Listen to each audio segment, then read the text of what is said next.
তো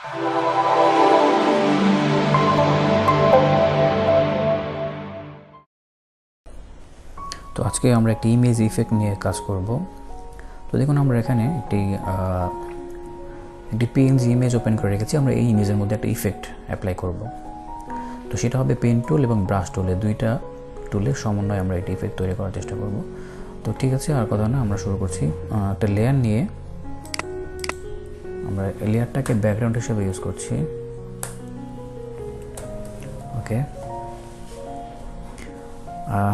আচ্ছা, ব্যাকগ্রাউন্ডে আমরা অন্য একটা কালার দিয়ে রাখি। আচ্ছা, এই কালারটাই থাকুক। আরেকটা লেয়ার নিই, এই লেয়ারের মধ্যে আমরা ইফেক্ট দিব। তবে আমরা পেন টুলটা ইউজ করব প্রথমে, আর এটার মোডটা থাকবে অবশ্যই পাথ মোড। এখানে একটা কার্ভ এভাবে ক্রিয়েট করব।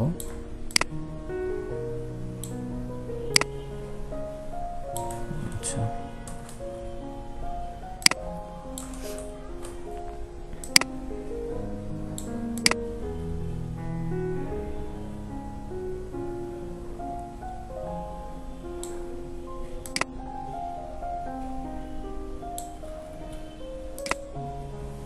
ওকে, আমাদের কার্ভ রেডি হয়ে গেছে। এবার ব্রাশ টুলে চলে যাব। এই অবস্থায় আমরা ব্রাশ টুলে যাব, দেন ব্রাশ প্রিসেটে যাব, এবার স্ক্যাটার অন করব।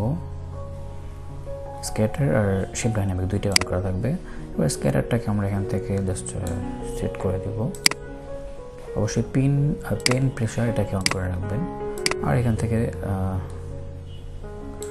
জাস্ট এটাকে নিজের মতো করে একটু কাস্টমাইজ করে নিলে হবে। দেন এখানেও পেন প্রেশারটা অন থাকবে। ওকে, থাকুক। এবার পেন টুল, রাইট বাটন, তার আগে কালারটা সেট করে দিচ্ছি। কোন কালারে আমরা এই ইফেক্টটা দেবো, আমরা এই কালারটা দিয়ে দিলাম। দেন হচ্ছে রাইট বাটন, পেন টুলে থাকা অবস্থায় রাইট বাটন, স্ট্রোক পাথ। এবার এখান থেকে ব্রাশ টুলটা সিলেক্ট করবেন আর এটা অপশনটাকে অন করে দেবেন। দেন হচ্ছে ওকে।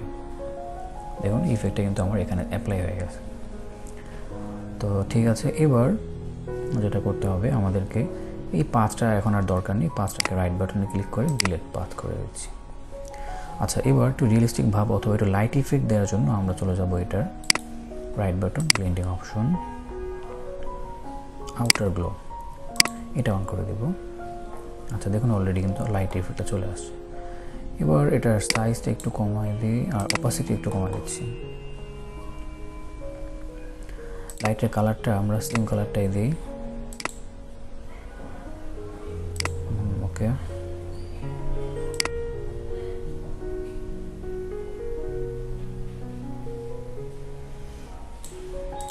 ওকে করে দিলাম। আচ্ছা, এবার আমরা একটু ইরেজার টুলে গেলাম। এবার অতিরিক্ত অংশগুলো যেগুলো উপর দিয়ে চলে গেছে সেগুলোকে ডিলিট করতে হবে বা ইরেজ করতে হবে। তাহলে এখান থেকে ডিরেক্টলি আমরা ইরেজ করে দিচ্ছি এগুলোকে।